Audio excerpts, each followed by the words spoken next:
Imagine it with me. You walk into your home and instead of feeling weighed down, you feel calm.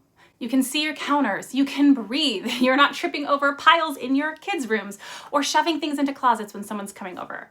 You finally feel at ease in your own space. That is what decluttering can create for you. But I know that getting there can feel completely overwhelming. Like, where do you even start when it all feels like it's too much? Hey friends, I'm Shannon and welcome back to my channel where we talk about how to make your home and your life feel a lot lighter, calmer, and more intentional in a super realistic and non-judgy way. If you're new here, I would love for you to hit subscribe and turn on notifications so you don't miss future videos about decluttering, intentional living, and paring down your life so that it reflects what matters most to you. I'm also the host of the Paring Down podcast in case you're looking for additional help when it comes to living with less stuff stressing you out. Okay, so today we are talking about how to declutter when you feel completely overwhelmed, because that stuck, frozen feeling, it's not a personal flaw. It's just your nervous system saying, this is too much right now. You might think, where do I even start? Or I don't have the time or the energy for this, or maybe I'm just never going to get there, so what's the point? I have felt that too. There was a time that even the thought of tackling a messy drawer felt like too much. It was an uphill battle that I was gonna lose, so why even try? Or when I'm tired with all the kids and all the work, like how can I possibly then also tackle the clutter in my home? And I want to normalize that feeling because when your environment feels chaotic, your brain often does too. It is not laziness. It is not lack of motivation. It's just your nervous system, like I already said, saying this is too much. So today I want to walk you through exactly how to declutter when you feel overwhelmed. We are going to take this step by step, and I promise it's going to feel gentler than you expect. Having a plan immediately makes things feel more manageable. So that's what we're doing today. And the first thing I want you to do is to choose an area in the house that annoys you the most. It's just, that spot that makes you want to pull your hair out because the clutter is such a pain. If that feels too vague, pick a corner of your living room or your bedroom and then simply put down 2 trash bags next to that pile. One will be for donations and one will be for trash. My little pro tip is to use a black trash bag for donations so that you can't see through the bag and then change your mind. But once the 2 bags are next to your pile, the one that annoys you the most or in the corner of your living room or wherever, stop. Don't do anything else.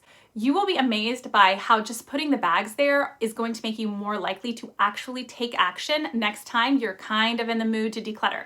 You have now removed the friction of getting started, and that is key. But once you are ready to actually do the work and get your hands moving, here's step 1. Start by grounding yourself instead of immediately diving in. Give your brain a second to process what's about to happen.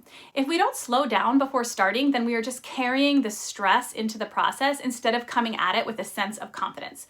So before you start, take a deep breath, look around the room, and actively tell yourself, yep, this looks hard, but I don't have to do everything today.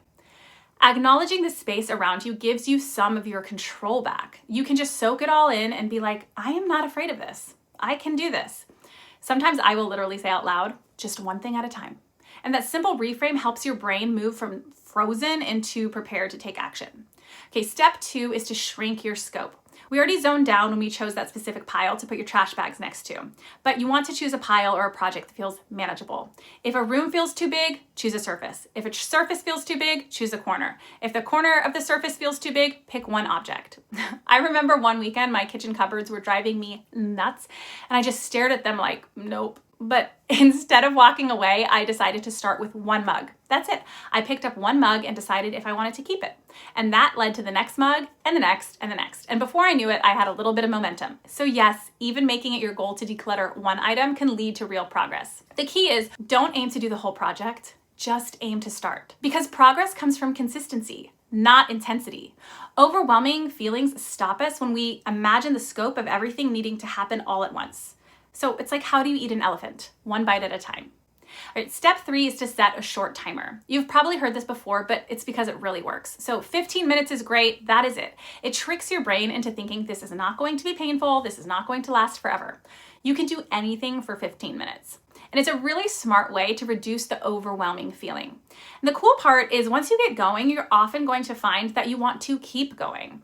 But even if you don't, you've made a dent, and that is success. Over time, those small bursts of effort add up to major change. And 15 minutes can go a long way. Okay, step number 4 is focus on visible wins.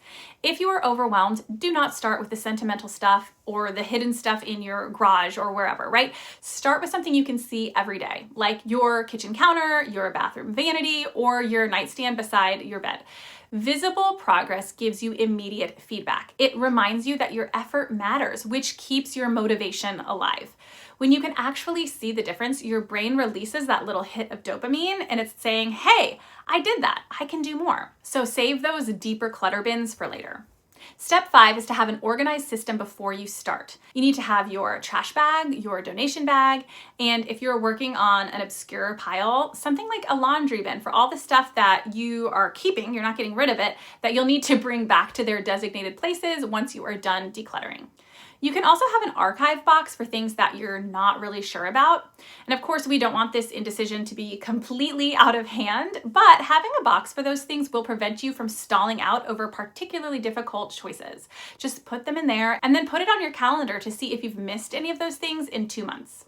If you haven't missed whatever is in your archive box that you've put away for later, take that box to the donation center. Part of your system will be determining how exactly you get rid of your stuff. Which donation center or nonprofit are you taking it to? Do you have the time and the energy to put it on no-buy groups or Facebook Marketplace? I vote doing whatever is easiest for you if you're feeling overwhelmed, which might just be arranging a pickup from pickupplease.org is a good one.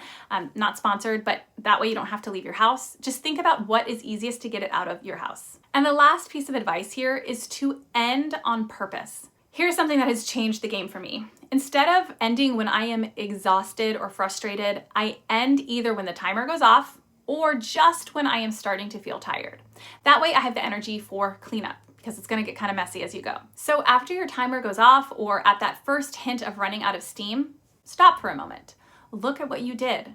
Maybe you cleared a small space on the kitchen counter. Maybe you filled one bag to donate. Whatever it is, say, that is enough for today, because it really is. And when you end with that feeling instead of when you were absolutely drowning and exhausted, you'll be way more likely to come back and work on things tomorrow and do a little bit more. And then you won't be overwhelmed when you're showing up the next day to be consistent and actually get the whole house taken care of. So let's recap. When you feel overwhelmed by clutter, your unofficial first step is to put the bags down next to that area that annoys you the most. And then step 1, you want to ground yourself when you're ready to start, reminding your brain that it doesn't all have to get done right now. Number 2, shrink your scope. Number 3, set a short timer. Number 4, start with those visible wins. 5, have an organized method. And 6, end on purpose. Just remember that decluttering is not a race. It is a relationship you are building with your home. The goal is not perfection. It's just a little bit more peace. So that is it for today, friends. If this helped you, it would mean so much if you shared it with a friend who is also struggling with feeling overwhelmed in their home. And if you would hit subscribe, that would be amazing.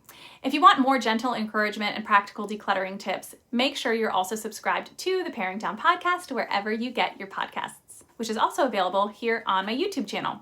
All right, I'll see you next time.